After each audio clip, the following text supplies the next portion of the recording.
അസ്സലാമു വറഹ്മത്തുള്ളാഹി വബറകാതുഹു. പ്രിയമുള്ളവരെ, പരിശുദ്ധമായ ലൈലത്തുൽ ഖദറിൻ്റെ മഹത്വം പറഞ്ഞറിയിക്കേണ്ട ആവശ്യമില്ലല്ലോ. പരിശുദ്ധ ഖുർആൻ വളരെ വ്യക്തമായി പറഞ്ഞതാണ്, ലൈലത്തുൽ ഖദരി ഖൈറും മിൻ അൽഫി ഷഹർ.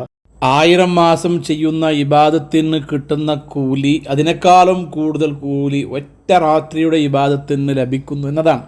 1000 മാസം എന്ന് പറഞ്ഞാൽ ഏകദേശം 83 വർഷത്തിലേറെ ചെയ്യുന്ന ഇബാദത്തുകളുടെ കൂലി ഒറ്റ ഒരു ദിവസം കൊണ്ട് ലഭിക്കുന്ന ഒരു രാത്രിയാണ് പരിശുദ്ധമായ ലൈലത്തുൽ ഖദറിൻ്റെ രാത്രി. ആ രാത്രിയിൽ നല്ലതുപോലെ ഇബാദത്തെടുക്കാനുള്ള അവസരം കിട്ടിയവൻ ഏറ്റവും വലിയ ഭാഗ്യവാനാണ്. മഹാന്മാർ അവരുടെ കിതാബിൽ രേഖപ്പെടുത്തിയത് ആ രൂപത്തിലാണ്. ഏതായാലും പരിശുദ്ധമായ ലൈലത്തുൽ ഖദറിൻ്റെ രാത്രിയിൽ ചെയ്യേണ്ട 21 ഇബാദത്തുകൾ, ആരാധനകളാണ് നമ്മുടെ ഇന്നത്തെ വീഡിയോയുടെ ചർച്ചാവസ്തു. ഓരോന്നും ചുരുങ്ങിയ രൂപത്തിൽ നമുക്ക് വിശദീകരിക്കാം. റബ്ബുൽ ഇസ്സത്തായ അള്ളാഹു പരിശുദ്ധമായ ലൈലത്തുൽ ഖദർ ലഭിച്ച് വിജയിക്കുന്ന മുത്തഖീങ്ങളിൽ നമ്മളേവരെയും അള്ളാഹു ഉൾപ്പെടുത്തട്ടെ. നാമകമായി പ്രാർത്ഥിക്കട്ടെ. ലൈലത്തുൽ ഖദറിലെ ഒന്നാമത്തെ രാത്രി ചെയ്യേണ്ട ഒരു ഇബാദത്ത് രാത്രിയിൽ കുളിക്കുക എന്നതാണ്. മഗ്രിബിൻ്റെയും ഇശാഇൻ്റെയും ഇടയിൽ കുളിച്ച് വൃത്തിയാവുക എന്നതാണ്. ബഹുമാനപ്പെട്ട അബൂ ഖിലാബ റളിയല്ലാഹു അൻഹു, അയ്യൂബ് സിഖ്തിയാനി റളിയല്ലാഹു അൻഹു, തമീമുദ്ദാരി റളിയല്ലാഹു അൻഹു അടക്കമുള്ള മഹാന്മാർ മഗ്രിബിൻ്റെയും ഇശാഇൻ്റെയും ഇടയിൽ കുളിച്ച് വൃത്തിയായി നല്ല പുതുവസ്ത്രങ്ങൾ ധരിച്ച് നല്ല അത്തറുകളും അതുപോലെ നല്ല മിസ്കുകളൊക്കെ നല്ല തീബുകളൊക്കെ തേച്ച് പരിശുദ്ധമായ ലൈലത്തുൽ ഖദറിനെ വരവേൽക്കുന്നതായി കിതാബുകൾ കാണാം.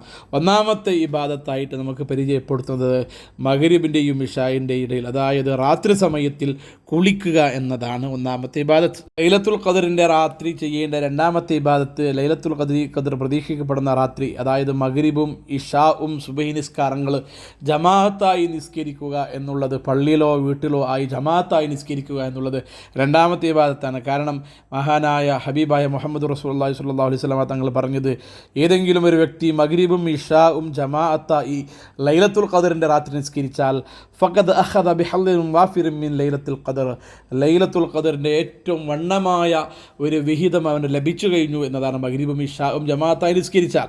അതേസമയത്ത് സുബഹി നിസ്കരിക്കുകയാണെങ്കിൽ അവൻ പകുതി രാത്രി നിസ്കരിച്ച കൂലിയാണ് അവനക്ക് ലഭിക്കുന്നതെന്നും മറ്റും മഹാന്മാർ പഠിപ്പിച്ചിട്ടുണ്ട്. അതുകൊണ്ട് ലൈലത്തുൽ ഖദറിൻ്റെ രണ്ടാമത്തെ ഇബാദത്തായിട്ട് മഗ്രിബ് ഇശാ സുബഹി ജമാഅത്തായി നിസ്കരിക്കുക എന്നുള്ളത് തന്നെയാണ്. ഇനി മൂന്നാമത്തെ ഇബാദത്ത് 20 റക്അത്ത് തറാവീഹ് നിസ്കരിക്കുക എന്നതാണ്. സാധാരണഗതിയിൽ എല്ലാ ദിവസവും നാം തറാവീഹ് 20 റക്അത്ത് നിസ്കരിക്കുന്നവരാണല്ലോ. അന്നും നല്ല റാഹത്തോട് വൃത്തിയോടുകൂടെ 20 റക്അത്ത് തറാവീഹ് നിസ്കരിക്കണം. ഓരോരു ദിവസവും തറാവീഹ് നിസ്കരിച്ചാൽ കിട്ടുന്ന കൂലി നാം വേറൊരു വീഡിയോയിൽ ചർച്ച ചെയ്തിട്ടുണ്ടല്ലോ. ഏതായാലും മൂന്നാമത്തെ ഇബാദത്ത് 20 റക്അത്ത് തറാവീഹ് നിസ്കരിക്കലാണ്. നാലാമത്തെ ഇബാദത്ത് വിത്ർ നിസ്കാരം നിസ്കരിക്കലാണ്. സാധാരണഗതിയിൽ റമദാനിൻ്റെ ലൈലത്തുൽ ഖദർ അല്ലാത്ത മറ്റുള്ള ദിവസങ്ങളിൽ ഏറ്റവും ചുരുങ്ങിയത് 3 റക്അത്ത് വിത്ർ നിസ്കരിക്കാത്തവർ ആരും ഉണ്ടാകില്ലല്ലോ. അപ്പോൾ റമദാനിലെ ലൈലത്തുൽ ഖദറിനെ പ്രതീക്ഷിക്കുന്ന രാത്രിയിൽ ഏറ്റവും ചുരുങ്ങിയത് 3 റക്അത്ത്, ഏറ്റവും കൂടുതലായി 11 റക്അത്ത് വിത്ർ നിസ്കരിക്കാനുള്ള ശ്രമങ്ങൾ നടത്തുക. ലൈലത്തുൽ ഖദറിൻ്റെ രാത്രി ആയതുകൊണ്ട് 3-ൽ ഒതുക്കാതെ 11 റക്അത്ത് വിത്ർ നിസ്കരിക്കുക എന്നുള്ളത് നമ്മുടെ നാലാമത്തെ ഇബാദത്തായിട്ട് നമുക്ക് പരിഗണിക്കാം. ഇനി അഞ്ചാമത്തെ ഇബാദത്ത് തസ്ബീഹ് നിസ്കാരമാണ്. ഓരോ റക്അത്തിലും 75 തസ്ബീഹ് അടക്കം 4 റക്അത്തിൽ 300 തസ്ബീഹ് വരുന്ന തസ്ബീഹ് നിസ്കാരം ഏറ്റവും മഹത്വമേറിയ ഒരു നിസ്കാരമാണ്. തസ്ബീഹ് നിസ്കാരം നബി തങ്ങൾ പറഞ്ഞത്, കഴിയുമെങ്കിൽ ദിവസവും നിസ്കരിക്കണം. അത് പറ്റുന്നില്ലെങ്കിൽ ആഴ്ചക്കൊരു പ്രാവശ്യം, അതും പറ്റുന്നില്ലെങ്കിൽ മാസത്തിലൊരു പ്രാവശ്യം, അതും പറ്റുന്നില്ലെങ്കിൽ വർഷത്തിലൊരു പ്രാവശ്യമെങ്കിലും നിസ്കരിക്കണമെന്ന നബി തങ്ങൾ പറഞ്ഞ ഏറ്റവും കൂടുതൽ പ്രതിഫലമുള്ള തസ്ബീഹ് നിസ്കാരം 4 റക്അത്ത്, ഈ 2 റക്അത്തായിട്ട് ലൈലത്തുൽ ഖദറിൻ്റെ രാത്രിയിൽ നാം നിസ്കരിക്കണം. അത് നാം ചെയ്യേണ്ട അഞ്ചാമത്തെ ഇബാദത്തായിട്ട് നമുക്ക് കണക്കാക്കാം. ഈ പറഞ്ഞ 5 കാര്യങ്ങളും ശരീരം കൊണ്ട് ചെയ്യുന്ന ഇബാദത്താണെങ്കിൽ ഇനി പറയാനുള്ളത് നാവ് കൊണ്ട് ചൊല്ലേണ്ട ദിക്റുകളും ദുആകളാണ്. അതിൽ ആറാമത്തൊരു ഇബാദത്തായിട്ട് നമുക്ക് പറയേണ്ടത് ഒരു ദിക്ർ വർദ്ധിപ്പിക്കുക എന്നുള്ളതാണ്. അല്ലാഹുമ്മ ഇന്നക അഫുവുൻ തുഹിബ്ബുൽ അഫ്വ ഫഅഫു അന്നി, അല്ലാഹുമ്മ ഇന്നക അഫുവുൻ തുഹിബ്ബുൽ അഫ്വ ഫഅഫു അന്നി എന്ന ദിക്ർ ധാരാളം പറയുക എന്നതാണ്. ഹബീബായ മുഹമ്മദ് റസൂലുള്ളാഹി സ്വല്ലല്ലാഹു അലൈഹി വസല്ലമ തങ്ങളോട് ആയിഷ ബീവി ചോദിക്കുകയുണ്ടായി, നബിയേ, ലൈലത്തുൽ ഖദറാണെന്ന് നമുക്ക് മനസ്സിലായി കഴിഞ്ഞാൽ, ഉറപ്പായി കഴിഞ്ഞാൽ ഞാൻ എന്ത് കാര്യമാണ് ചെയ്യേണ്ടത്, ഏത് ദിക്റാണ് ഞാൻ പറയേണ്ടത് എന്ന് ആയിഷ ബീബി നബിതങ്ങളോട് ചോദിച്ചപ്പോൾ നബിതങ്ങൾ പറഞ്ഞത്, അല്ലാഹുമ്മ ഇന്നക അഫ്വുൻ തുഹിബ്ബുൽ അഫ്വ ഫഅഫു അന്നി, അല്ലാഹുവേ നീ ഞങ്ങൾക്ക് മാപ്പ് നൽകണേ, മാപ്പ് നീ ഇഷ്ടപ്പെടുന്നവനാണ്, അതുകൊണ്ട് ദോഷങ്ങൾ പുറത്ത് മാപ്പ് നൽകണമെന്നർത്ഥം വരുന്ന ആ ഒരു ദിക്ർ, ഒരു ദുആ ധാരാളം എണ്ണമറ്റ രൂപത്തിൽ നമുക്ക് സൗകര്യപ്പെടുന്ന എണ്ണം നിശ്ചയിച്ച് ഒരു 100 അല്ലെങ്കിൽ 500 അല്ലെങ്കിൽ 300 313 നമുക്ക് സൗകര്യമുള്ള ഒരു എണ്ണം നിശ്ചയിച്ച് നാം പറയേണ്ടതാണ്. ഇത് നമ്മുടെ 6ാമത്തെ ഇബാദത്താണ്. ഇനി 7ാമത്തെ ഇബാദത്ത് ആയത്തുൽ കുർസി ഓതുക എന്നുള്ളതാണ്. പരിശുദ്ധമായ നബി തങ്ങൾ പറഞ്ഞത്, ഇന്നഹ അഫ്ളലു ആയത്തിൽ ഖുർആനി, ഖുർആനിൻ്റെ ആയത്തുകളിൽ വെച്ച് ഏറ്റവും ശ്രേഷ്ഠമായ ആയത്താണ് ആയത്തുൽ കുർസി. ആ ആയത്തുൽ കുർസിയുടെ പ്രതിഫലം ഇബ്ലീസ് വരെ പറഞ്ഞു കൊടുത്തിട്ടുണ്ടെന്നാണ് നാം ചരിത്രത്തിൽ ഇന്ന് കേട്ടത്. അപ്പോൾ ഒരു നിശ്ചിത എണ്ണം കണക്കാക്കി ആയത്തുൽ കുർസി ഓതണം. അത് നമ്മുടെ 7ാമത്തെ ഇബാദത്താണെങ്കിൽ 8ാമതായിട്ട് നമുക്ക് പറയേണ്ടത് ആമന റസൂൽ, പരിശുദ്ധമായ അൽ ബഖറ സൂറത്തിലെ ഏറ്റവും അവസാനത്തെ 2 ആയത്ത്, ആമന റസൂൽ തുടങ്ങുന്ന 2 ആയത്ത്, അതും ധാരാളം വർദ്ധിപ്പിക്കുക എന്ന് തന്നെയാണ്. മൻ ഖാമ ബിഹിമാ ഫീ ലൈലത്തിൻ കഫതാഹു എന്ന ഹദീസിൽ നമുക്ക് കാണാം, ആരെങ്കിലും ഒരു വ്യക്തി ആമന റസൂൽ തുടങ്ങുന്ന 2 ആയത്ത്, അൽ ബഖറയുടെ അവസാനത്തെ 2 ആയത്ത് ഓതുകയാണെങ്കിൽ, രാത്രി സമയത്ത് ഓതുകയാണെങ്കിൽ അവനക്ക് അത് മതി, അത് മാത്രം മതി എന്ന് ഹദീസിൽ കാണാം. അതുകൊണ്ട് പരിശുദ്ധമായ ലൈലത്തുൽ ഖദറിൻ്റെ രാത്രിയിൽ ഈ 2 ആയത്ത് വർദ്ധിപ്പിക്കുക എന്നുള്ളത് നമ്മുടെ 8ാമത്തെ ഇബാദത്തായിട്ട് നമുക്ക് കണക്കാക്കാം. ഇനി 9ാമത്തെ ഇബാദത്ത് സൂറത്തു സൽസല, ഇദാ സുൽസിലത്തിൽ അർദു സിൽസാലഹ എന്ന ആ സൂറത്ത് കൂടുതൽ അധികരിപ്പിക്കുക എന്നതാണ്. ഇന്നഹ തഅദിലു നിസ്ഫൽ ഖുർആനി, ഖുർആനിൻ്റെ പകുതി ഓതിയ കൂലിയാണ് ഒരു സൂറത്തു സൽസല ഓതിയാൽ നമുക്ക് ലഭിക്കാൻ പോകുന്നത്. അപ്പോൾ 2 സൂറത്തു സൽസല ഓതിയാൽ ഒരു ഖുർആൻ ഖത്തം തീർത്ത കൂലിയാണ്. അങ്ങനെ ധാരാളം ഖത്തം തീർത്ത കൂലി കിട്ടണമെങ്കിൽ സൂറത്തു സൽസല അധികരിപ്പിക്കണം. അത് നമ്മുടെ 9ാമത്തെ ഇബാദത്തായിട്ട് നമുക്ക് കണക്കാക്കാം. 10ാമത്തെ ഇബാദത്തായി നാം പരിചയപ്പെടുത്തുന്നത് സൂറത്തുൽ കാഫിറൂന ഓതുക എന്നതാണ്. ഹബീബായ തങ്ങൾ പറഞ്ഞതായി കാണാം, ഇന്നഹ തഅദിലു റുബു അൽ ഖുർആനി, ഖുർആനിലെ 4/1 ഓതിയ പ്രതിഫലമാണ് ഒരു കുല്യായുൽ കാഫിറൂൻ സൂറത്ത് ഓതിയാൽ ലഭിക്കുന്നത്. അപ്പോൾ 4 സൂറത്തുൽ കാഫിറൂൻ ഓതുകയാണെങ്കിൽ ഒരു ഖത്തം തീർത്ത കൂലിയാണ് ലഭിക്കുന്നത്. അതുകൊണ്ട് ധാരാളം ഖത്തം തീർത്ത പ്രതിഫലം കിട്ടണമെങ്കിൽ സൂറത്തുൽ കാഫിറൂൻ സൂറത്ത് നമ്മൾ അധികരിപ്പിക്കണം. പരിശുദ്ധമായ ലൈലത്തുൽ ഖദറിൻ്റെ രാത്രിയായതുകൊണ്ട് ഈ സൂറത്തുകളൊക്കെ നല്ല ഈമാനോടോ വിശ്വാസത്തോടു കൂടി നാം വർദ്ധിപ്പിക്കുകയാണെങ്കിൽ എണ്ണമറ്റ കൂലിയാണ് ഞങ്ങൾക്ക് ലഭിക്കുക. ഇത് നമ്മുടെ ലൈലത്തുൽ ഖദറിൻ്റെ രാത്രിയിലെ 10ാമത്തെ ഇബാദത്തായിട്ട് നമുക്ക് കണക്കാക്കാം. ലൈലത്തുൽ ഖദറിൻ്റെ രാത്രി ചെയ്യേണ്ട 11ാമത്തെ ഇബാദത്ത് സൂറത്തുൽ ഇഖ്ലാസ് വർദ്ധിപ്പിക്കുക എന്നതാണ്. ഖുൽ ഹുവല്ലാഹു അഹദ് എന്ന സൂറത്ത് വർദ്ധിപ്പിക്കുക എന്നതാണ്. ഇന്നഹ തഅദിലു സുലുസൽ ഖുർആനി, ഖുർആനിൻ്റെ 3/1 ഓതിയ പ്രതിഫലമാണ് ഒരു സൂറത്തുൽ ഇഖ്ലാസ് ഓതിയാൽ നമുക്ക് ലഭിക്കുന്നത്. അപ്പോൾ 3 ഖുൽ ഹുവല്ലാഹു അഹദ് സൂറത്തുൽ ഇഖ്ലാസ് ഓതുകയാണെങ്കിൽ ഒരു ഖത്തം ഓതിയ കൂലിയാണ് നമുക്ക് ലഭിക്കുക. അപ്പോൾ ലൈലത്തുൽ ഖദറിൻ്റെ രാത്രി ധാരാളം ഖത്തം ഓതിയ പ്രതിഫലം നമുക്ക് ലഭിക്കണമെങ്കിൽ സൂറത്തുൽ ഇഖ്ലാസ് ഓതലിനെ അധികരിപ്പിക്കുക. അതിൻ്റെ എണ്ണം എന്നതില്ല, അത് നാം തീരുമാനിക്കേണ്ടതാണ്. ഒന്നിരിക്കലോ 33 അല്ലെങ്കിൽ 101 313 500 ഇങ്ങനെ തുടങ്ങിയിട്ട് നാം ഒരു നിശ്ചിതമായ എണ്ണം കണക്കാക്കി സൂറത്തുൽ ഇഖ്ലാസ് അധികരിപ്പിക്കുകയാണെങ്കിൽ ലൈലത്തുൽ ഖദറിൻ്റെ മുന്തിയ കൂലി നമുക്ക് ലഭിക്കാൻ സാധിക്കുന്നു. ഇത് നമ്മുടെ 11ാമത്തെ ഇബാദത്താണ്. 12ാമത്തെ ഇബാദത്തായിട്ട് യാസീനാണ് മഹാന്മാർ പറയുന്നത്. ഇന്നഹ ഖൽബുൽ ഖുർആനി, ഖുർആനിൻ്റെ ഹൃദയമാണ് നബി തങ്ങൾ പറഞ്ഞത്. വഇന്നഹ ലിമാ ഖുറിഅത് ലഹു, സൂറത്തുൽ യാസീൻ ഏതൊരു നിയ്യത്ത് വെച്ചിട്ടാണ് ഓതുന്നത് അവൻ്റെ ഉദ്ദേശം പൂർത്തിയാക്കപ്പെടുമെന്ന് ഹദീസിൽ വന്നതായിട്ട് കാണാം. അപ്പോൾ ലൈലത്തുൽ ഖദറിനെ പ്രതീക്ഷിക്കുന്ന രാത്രിയിൽ ഒരുപാട് ഉദ്ദേശങ്ങൾ വെച്ചുകൊണ്ട് ഈ സൂറത്ത് യാസീൻ ഓതലിനെ അധികരിപ്പിക്കുകയാണെങ്കിൽ അത് ധാരാളം കൂലി കിട്ടാനും നമ്മുടെ ഉദ്ദേശങ്ങൾ പൂർത്തിയായി കിട്ടാനും ആവശ്യങ്ങൾ നിറവേറി കിട്ടാനുള്ള ഒരു അവസരവും കാരണവുമാണ് ലൈലത്തുൽ ഖദറിൻ്റെ രാത്രി ഈ യാസീൻ ഓതലിനെ അധികരിപ്പിക്കുക എന്നുള്ളത് നമ്മുടെ 12ാമത്തെ ഇബാദത്തായിട്ട് നമുക്ക് കണക്കിലാക്കാം. 13ാമത്തെ ഇബാദത്ത് ഇസ്തിഗ്ഫാർ അധികരിപ്പിക്കുക എന്നതാണ്. അസ്തഗ്ഫിറുല്ലാഹൽ അലീം, അസ്തഗ്ഫിറുല്ലാഹൽ അലീം എന്ന് തുടങ്ങിയ ഇസ്തിഗ്ഫാർ ധാരാളം വർദ്ധിപ്പിക്കുക എന്നുള്ളത് 13ാമത്തെ ഇബാദത്തായിട്ട് നമുക്ക് കണക്കാക്കാം. നബി സല്ലല്ലാഹു അലൈഹി വസല്ലം തങ്ങൾ ഓരോ ദിവസവും നിത്യമായി അള്ളാഹുവിനോട് ഇസ്തിഗ്ഫാർ പറയുമായിരുന്നു. 100 പ്രാവശ്യവും അതിലേറെയുമായി ഈ ഇസ്തിഗ്ഫാർ വർദ്ധിപ്പിക്കുമായിരുന്നു എന്ന് ഹദീസിൽ നമുക്ക് കാണാം. സയ്യിദുൽ ഇസ്തിഗ്ഫാർ നമുക്ക് പറയാൻ പറ്റുമായിരുന്നെങ്കിൽ അത് ഏറ്റവും നല്ലതായിട്ടാണ് മഹാന്മാർ പരിചയപ്പെടുത്തുന്നത്. സയ്യിദുൽ ഇസ്തിഗ്ഫാർ ഈ രൂപത്തിലാണ്: അല്ലാഹുമ്മ അൻത റബ്ബി ലാ ഇലാഹ ഇല്ലാ അൻത ഖലഖ്തനി وأنا عبدك وأنا على أهدك ووعدك ما استطعت أعوذ بك من شر ما صنعت أبوء لك بنعمتك علي وأبوء لك بذنبي فاغفر لي فإنه لا يغفر الذنوب إلا أنت എന്നർത്ഥം വരുന്ന ധാരാളം അള്ളാഹുവിലേക്ക് തൗബ ചെയ്ത് മടങ്ങുന്ന രൂപത്തിലുള്ള ഒരു ഇസ്തിഗ്ഫാറാണ് സയ്യിദുൽ ഇസ്തിഗ്ഫാർ. പറ്റുന്നവർ ഇസ്തിഗ്ഫാർ പറയുക, ഈ സയ്യിദുൽ ഇസ്തിഗ്ഫാർ പറയുക. അത് അല്ലാത്തവർ അത് പറ്റുന്നില്ലെങ്കിൽ അസ്തഗ്ഫിറുല്ലാഹൽ അലീം എന്നുള്ളത് വർദ്ധിപ്പിക്കുക എന്നത് നമ്മുടെ 13ാമത്തെ ഇബാദത്തായിട്ട് നമുക്ക് പരിചയപ്പെടുത്താം. ഇനി 14ാമത്തെ ഇബാദത്ത് തസ്ബീഹ് പറയുക എന്നതാണ്. അള്ളാഹുവിൻ്റെ ആ പരിശുദ്ധിയെ വാഴ്ത്തുക, അംഗീകരിക്കുക എന്നുള്ളത് ഏറ്റവും പുണ്യമായ ഒരു കർമ്മമാണല്ലോ.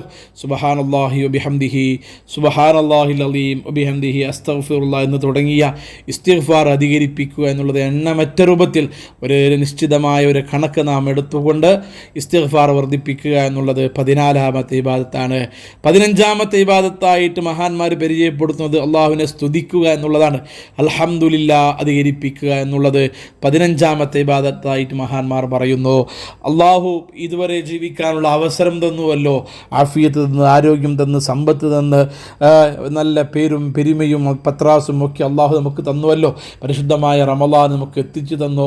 ഒരുപാട് അന്തസ്സുള്ള രൂപത്തിൽ, ഇസ്സത്തുള്ള രൂപത്തിൽ ജീവിക്കാനുള്ള അവസരം റബ്ബ് തന്നുവല്ലോ. ആ റബ്ബിന് നന്ദി രേഖപ്പെടുത്തുന്നതിൻ്റെ ഭാഗമായി ആ റബ്ബിനെ സ്തുതിക്കുക എന്നുള്ളത് ലൈലത്തുൽ ഖദറിൻ്റെ രാത്രി ചെയ്യുന്ന ഏറ്റവും നല്ല കാര്യമാണ്. അൽഹംദുലില്ലാഹി റബ്ബിൽ ആലമീൻ, അൽഹംദുലില്ലാഹി അലാ കുല്ലി ഹാൽ എന്നീ തുടങ്ങുന്ന ഏത് ഹംദും നമുക്ക് ചൊല്ലാവുന്നതാണ്. ചൊല്ലലിനെ അധികരിപ്പിക്കുക എന്നുള്ളത് അള്ളാഹുവിന് ഏറ്റവും ഇഷ്ടമുള്ള കാര്യമാണെന്നതിൽ തർക്കമില്ലല്ലോ. പരിശുദ്ധമായ ലൈലത്തുൽ ഖദറിനെ പ്രതീക്ഷിക്കുന്ന രാത്രിയിൽ 15ാമത്തെ ഇബാദത്തായിട്ട് മഹാന്മാർ പറയുന്നതും പഠിപ്പിക്കുന്നതും പരിചയപ്പെടുത്തുന്നതും റബ്ബിനെ സ്തുതിക്കുക എന്നത് തന്നെയാണ്. ഇൻഷാ അല്ലാഹ് ഇത് നമുക്ക് 15ാമത്തെ ഇബാദത്തായി പരിഗണിക്കാം. 16ാമത്തെ ഇബാദത്ത് ലാ ഇലാഹ ഇല്ലല്ലാഹ് എന്ന തഹ്ലീൽ വർദ്ധിപ്പിക്കുക എന്നതാണ്. ആരാധിക്കപ്പെടാൻ അർഹനായ വ്യക്തി അള്ളാഹു അല്ലാതെ മറ്റാരുമില്ല എന്ന യാഥാർത്ഥ്യത്തെ അംഗീകരിക്കലാണല്ലോ ഈ ലാ ഇലാഹ ഇല്ലല്ലാഹ് കൊണ്ടുള്ള ഉദ്ദേശം. ഏതെങ്കിലും ഒരു വ്യക്തി ദൃഢവിശ്വാസത്തോടുകൂടെ, ഈമാനോടുകൂടെ ലാ ഇലാഹ ഇല്ലല്ലാഹ് പറയുകയാണെങ്കിൽ, പറയലിനെ വർദ്ധിപ്പിക്കുകയാണെങ്കിൽ ദഖലൽ ജന്ന, അവൻ സ്വർഗത്തിലേക്ക് പ്രവേശിക്കുമെന്നാണ് ഹദീസിൽ കാണുന്നത്. അപ്പോൾ ലൈലത്തുൽ ഖദറിനെ പ്രതീക്ഷിക്കുന്ന രാത്രിയിൽ ലാ ഇലാഹ ഇല്ലല്ലാഹ് എന്ന തഹ്ലീലിനെ കൂടുതലായി വർദ്ധിപ്പിക്കുക എന്നുള്ളത് 16ാമത്തെ ഇബാദത്തായിട്ട് നമുക്ക് കണക്കാക്കാം. ഇനി 17ാമത്തെ ഇബാദത്ത് ഹബീബായ സല്ലല്ലാഹു അലൈഹി വസല്ലമ തങ്ങളുടെ പേരിൽ സ്വലാത്ത് പറയുക എന്നതാണ്. നബി സല്ലല്ലാഹു അലൈഹി വസല്ലമ തങ്ങളെ ഒഴിവാക്കിക്കൊണ്ട് ഒരു കാര്യവും ഇല്ലല്ലോ. ഏതൊരു ഇബാദത്ത് എടുക്കുകയാണെങ്കിൽ അതിന് നബി സല്ലല്ലാഹു അലൈഹി വസല്ലമ തങ്ങളെ ഓർക്കാത്ത, നബി തങ്ങളുടെ പേരിൽ സ്വലാത്ത് പറയാത്ത ഒരു ഇബാദത്തും കാമിലല്ല, പരിപൂർണത ഉണ്ടാവില്ല. അത് ഭക്ഷണത്തിന് ഉപ്പില്ലാത്ത രൂപത്തിലായി വരും. അതുകൊണ്ട് ഹബീബായ തങ്ങളുടെ പേരിലുള്ള സ്വലാത്ത് അധികരിപ്പിക്കുക എന്നുള്ളത് ലൈലത്തുൽ ഖദർ നമുക്ക് ലഭിക്കാൻ കാരണമാകുന്ന ഒരു ഇബാദത്താണ്. അത് ഏത് സ്വലാത്തുമാകാം. സാധാരണഗതിയിൽ നാം പറയുന്ന അല്ലാഹുമ്മ സ്വല്ലി അലാ മുഹമ്മദ് അല്ലാഹുമ്മ സ്വല്ലി അലൈഹി വസല്ലിം, അല്ലെങ്കിൽ സ്വല്ലല്ലാഹു അലാ മുഹമ്മദ് സ്വല്ലല്ലാഹു അലൈഹി വസല്ലം എന്ന സ്വലാത്തുമാകാം, നാരെ സ്വലാത്താകാം, അല്ലെങ്കിൽ ഫാത്തിമിയ സ്വലാത്താകാം, സ്വലാത്തു താജാകാം, ഇബ്രാഹിം സ്വലാത്താകാം. ഏത് സ്വലാത്തായാലും നബി സല്ലല്ലാഹു അലൈഹി വസല്ലം തങ്ങളുടെ പേരിൽ സ്വലാത്ത് അധികരിപ്പിക്കുക എന്നുള്ളത് അത് ലൈലത്തുൽ ഖദറിൻ്റെ രാത്രി ചെയ്യേണ്ട 17ാമത്തെ ഇബാദത്തായിട്ടാണ് മഹാന്മാർ പരിചയപ്പെടുത്തുക. ഇനി 18ാമത്തെ ഇബാദത്ത് നമ്മുടെ കൂട്ടത്തിൽ നിന്നും കുടുംബത്തിൽ നിന്നും മരണപ്പെട്ടു പോയവരുടെ പേരിൽ തഹ്ലീലും യാസീനും മറ്റും പറഞ്ഞുകൊണ്ട് അവരെ ഓർത്തുകൊണ്ട് അവർക്ക് ദുആ ചെയ്യുക എന്നുള്ളത് 18ാമത്തെ ഇബാദത്താണ്. നമ്മുടെ കുടുംബത്തിൽ നിന്ന് ധാരാളം പേര് മരിച്ചു പോയവരുണ്ട്. കഴിഞ്ഞ വർഷം നമ്മളെ കൂടെ റമദാനിൽ ഉണ്ടായ ഒരുപാട് പേര് ഇന്ന് ഖബറിലാണ്. അവരെല്ലാവരെയും ഓർത്തുകൊണ്ട് അവരുടെ ഖബറിലേക്ക് എന്തെങ്കിലും ഹദിയകൾ എത്തിച്ചുകൊണ്ട് അവർക്ക് വേണ്ടി, അവരുടെ പാപമോചനത്തിന് വേണ്ടി, അവരുടെ നരകത്തിൽ നിന്ന് ഇത്തുക്ക് കിട്ടാൻ വേണ്ടി ദുആ ചെയ്യുക എന്നുള്ളത് അത് വല്ലാത്തൊരു കാര്യമാണല്ലോ. അതുകൊണ്ട് 18ാമത്തെ ഇബാദത്തായിട്ട് മഹാന്മാർ പരിചയപ്പെടുന്നത് മരണപ്പെട്ടു പോയ ആൾക്ക് വേണ്ടി ദുആ ചെയ്യുക എന്നതാണ്. അത് നമ്മുടെ 18ാമത്തെ ഇബാദത്താണ്.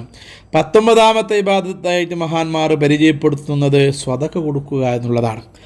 ലൈലത്തുൽ ഖദറിനെ പ്രതീക്ഷിക്കുന്ന രാത്രിയിൽ സ്വതക്ക കൊടുക്കുക എന്നുള്ളത് ഏറ്റവും പുണ്യാർഹമായ ഒരു ഇബാദത്താണല്ലോ. സ്വതക്ക ചെയ്ത് ഏതെങ്കിലും ഒരു ദുആ നടക്കുകയാണെങ്കിൽ ആ ദുആന് ഇജാബത്തുണ്ടെന്ന് മഹാന്മാർ പഠിപ്പിച്ചിട്ടുണ്ട്. അപ്പോൾ ലൈലത്തുൽ ഖദറിനെ പ്രതീക്ഷിക്കപ്പെടുന്ന രാത്രിയിൽ സ്വതക്ക നമ്മുടെ വീട്ടിലുള്ളവർക്കാവട്ടെ അല്ലെങ്കിൽ കുടുംബക്കാർക്കാവട്ടെ, ഇന്നിപ്പോൾ സ്വതക്ക ചെയ്യാനുള്ള അവസരങ്ങൾ ഒരുപാടാണല്ലോ. അക്കൗണ്ട് വഴി അയച്ചു കൊടുക്കുക, അല്ലെങ്കിൽ ഗൂഗിൾ പേ അയച്ചു കൊടുക്കുക, അങ്ങനെ തുടങ്ങിയിട്ടുള്ള സംവിധാനങ്ങൾ. സുബ്ഹാനല്ലാഹ്, അത് ഏറ്റവും നല്ല കൂലിയുള്ളൊരു കാര്യമാണ്. പാവപ്പെട്ട ആൾക്കാർക്ക്, കുടുംബത്തിൽപ്പെട്ട പാവപ്പെട്ടവരാണെങ്കിൽ പിന്നെയും നന്നായി. അപ്പോൾ ഏതായാലും ലൈലത്തുൽ ഖദറിനെ പ്രതീക്ഷിക്കുന്ന രാത്രിയിൽ ഒരു സ്വതക്ക കൊടുക്കുക എന്നുള്ളത് 19ാമത്തെ ഇബാദത്തായിട്ട് നമുക്ക് പരിചയപ്പെടുത്താം. 20ാമത്തെ ഇബാദത്തായിട്ട് മഹാന്മാർ പരിചയപ്പെടുത്തുന്നത് തൗബ ചെയ്യുക എന്നുള്ളതാണ്. അള്ളാഹുവിലേക്ക് നമ്മുടെ ജീവിതത്തിൽ വന്നുപോയ തെറ്റുകുറ്റങ്ങളിൽ നിന്ന് ഖേദിച്ച് മടങ്ങുക എന്നതാണല്ലോ തൗബ. നമ്മുടെ ജീവിതത്തിൽ ചെയ്തു പോയ രഹസ്യ പരസ്യ ചെറുതു വലുതുമായി ചെയ്ത ദോഷങ്ങൾക്ക്, കുന്നുകൂട്ടിയ അപരാധങ്ങൾക്ക് അതിരില്ലല്ലോ. ആ ദോഷങ്ങളിൽ നിന്ന് കഴുകി വൃത്തിയായി പടച്ച റബ്ബിനോട് തൗബ ചെയ്യേണ്ട ഒരു സമയമാണ് പരിശുദ്ധമായ റമദാൻ. വിശിഷ്യ ലൈലത്തുൽ ഖദറിന് പ്രതീക്ഷിക്കപ്പെടുന്ന രാത്രിയിൽ റബ്ബിലേക്ക് അടുത്തുകൊണ്ട് തൗബ ചെയ്ത് കണ്ണീരൊഴിപ്പിച്ച് പറഞ്ഞ ദോഷങ്ങൾ, ചെയ്ത ദോഷങ്ങൾ, കൈകൊണ്ട്, കാലുകൊണ്ട്, ശരീരത്തിൻ്റെ അവയവങ്ങൾ കൊണ്ട് ചെയ്തു പോയ എല്ലാ ദോഷങ്ങളും റബ്ബിനോട് പറഞ്ഞ് പൊരുത്തപ്പെടുക, മാപ്പ് ചോദിക്കുക എന്നതാണല്ലോ തൗബ. ഒരിക്കലും ചെയ്ത ദോഷങ്ങളിലേക്ക് മടങ്ങുകയില്ലെന്ന ദൃഢനിശ്ചയം അസ്മു ചെയ്തുകൊണ്ടുള്ള തൗബയാണ് ലൈലത്തുൽ ഖദറിൻ്റെ രാത്രിയിൽ നാം ചെയ്യേണ്ടത്. അത് 20ാമത്തെ ഇബാദത്തായിട്ടാണ് മഹാന്മാർ നമുക്ക് പരിചയപ്പെടുത്തുന്നത്. അങ്ങനെ തൗബ ചെയ്യാനുള്ള അവസരം അത് ഈമാനുള്ളവർക്ക് മാത്രമേ ലഭിക്കൂ എന്നതാണ്. ചെയ്തുപോയ തെറ്റുകൾ അംഗീകരിക്കുക എന്നുള്ളത് ഈമാനുള്ളവർക്ക് മാത്രമേ അത് സംഭവിക്കൂ. അതേസമയം റബ്ബിലേക്ക് ഏറ്റവും ഇഷ്ടപ്പെട്ട, കൂടുതൽ അള്ളാഹു ഇഷ്ടപ്പെടുന്ന കാര്യമാണ് അടിമ തൗബ ചെയ്യുക എന്നുള്ളത്. ലൈലത്തുൽ ഖദറിനെ പ്രതീക്ഷിക്കുന്ന രാത്രിയിൽ തൗബ ചെയ്യാൻ അവസരം കാണുക എന്നുള്ളത് ഏറ്റവും നല്ല ഇബാദത്താണ്. 20ാമത്തെ ഇബാദത്തായിട്ട് നമുക്കതിനെ കണക്കാക്കാം. 21ാമത്തെ ഇബാദത്തായിട്ട് പരിചയപ്പെടുത്തുന്നത് റബ്ബിനോട് തേടുക എന്നുള്ളതാണ്. അള്ളാഹു 1ാമത്തെ ദിവസം മുതൽ തന്നെ, റമദാനിൻ്റെ 1ാമത്തെ ദിവസം മുതൽ തന്നെ പറയുന്നതാണ്, എന്നോട് ആരെങ്കിലും ചോദിക്കുകയാണെങ്കിൽ ഞാൻ അവനക്ക് കൊടുക്കാം. അവൻ്റെ ദുന്യവിയായ ആവശ്യങ്ങൾ, ഉഖ്റവിയായ ആവശ്യങ്ങൾ എന്ത് ചോദിച്ചാലും റബ്ബ് തരുന്ന ഒരു അവസരമാണല്ലോ പരിശുദ്ധമായ റമദാൻ. ലൈലത്തുൽ ഖദറിനെ പ്രതീക്ഷിക്കുന്ന രാത്രിയിൽ ദുആ അധികരിപ്പിക്കുക എന്നുള്ളത്, നമ്മുടെ ആവശ്യങ്ങൾ പറഞ്ഞ് അള്ളാഹുവിനോട് കെഞ്ചുക, അള്ളാഹുവിനോട് യാചിക്കുക എന്നുള്ളത് 21ാമത്തെ ഇബാദത്തായിട്ട് മഹാന്മാർ പരിചയപ്പെടുത്തുമ്പോൾ, പ്രിയമുള്ളവരെ, നിങ്ങളുടെ ദുആയിൽ നമ്മളേവരെയും ഉൾപ്പെടുത്തുക. ലോകത്ത് സമാധാനം, യുദ്ധം നടന്നുകൊണ്ടിരിക്കുകയാണല്ലോ. ലോകത്ത് സമാധാനം ഉണ്ടാവുക എന്നുള്ളത് ഓരോ വ്യക്തിയുടെ ആവശ്യമാണല്ലോ. അപ്പോൾ ലോക സമാധാനത്തിന് വേണ്ടി ദുആ ചെയ്യുക, മുസ്ലിമീങ്ങളുടെ ഇസ്സത്തിന് വേണ്ടിയും ദുആ ചെയ്യുക. ഈ പറഞ്ഞ 21 കാര്യങ്ങൾ ഏതെങ്കിലും ഒരു വ്യക്തി ചെയ്യുകയാണെങ്കിൽ ഫഖദ് അഖദ ഹല്ലം വാഫിറ, ലൈലത്തുൽ ഖദറിൻ്റെ ഏറ്റവും വലിയ വിഹിതം അവനക്ക് ലഭിച്ചു എന്നാണ് കിതാബുകളിൽ നിന്ന് നമുക്ക് മനസ്സിലാക്കുന്നത്. നിങ്ങളെല്ലാവരും നല്ലതുപോലെ അധ്വാനിക്കുക. ഈ എളിയവനായ എന്നെയും നിങ്ങളുടെ ദുആയിൽ ഉൾപ്പെടുത്തുക. അർഹമർ റഹീം അല്ലാഹു പരിശുദ്ധമായ ലൈലത്തുൽ ഖദർ തന്ന നമ്മേവരെയും അല്ലാഹു അനുഗ്രഹിക്കുമാറാകട്ടെ. ലൈലത്തുൽ ഖദർ കൊണ്ട് വിജയിക്കുന്ന മുത്തഖീങ്ങളിൽ അല്ലാഹു നമ്മേവരെയും ഉൾപ്പെടുത്തുമാറാകട്ടെ. ആമീൻ ബിറഹ്മതിക യാ അർഹമർ റഹീമീൻ.